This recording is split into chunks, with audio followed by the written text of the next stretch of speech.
வேத பயணத்தில் இன்று நாம் பார்க்க போவது கண்களில் தயை.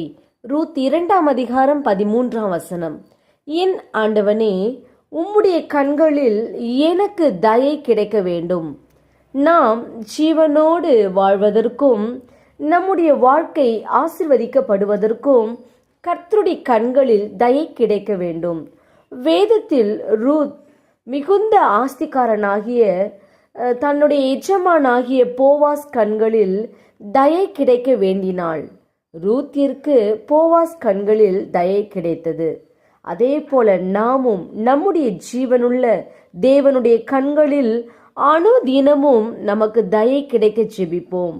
மனிதனாகிய போவாஸ் கண்களில் ரூத்திற்கு தயை கிடைக்கும் என்றால், நம்முடைய ஆண்டவர் சகலத்தையும் உண்டாக்கினவர்.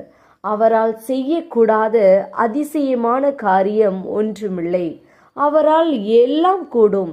ஆம், நம்முடைய ஆண்டவர் கண்களில் உங்களுக்கும் உங்கள் குடும்பத்திற்கும் தயை கிடைக்க வேண்டி ஜெபித்து தேவ தயையை பெற்றுக்கொள்ளுங்கள். நாம் ஜெபிப்போம். அன்பின் பிதாவை கேட்ட வார்த்தையின்படியே நீர் எங்களுக்கு செய்ய போற கிருபைக்காய் ஸ்தோத்திரம். இயேசுவின் நாமத்தில் ஆமேன். கர்த்தர் தாமே இந்த வார்த்தைகளை கொண்டு உங்களை ஆசீர்வதிப்பாராக. ஆமேன்.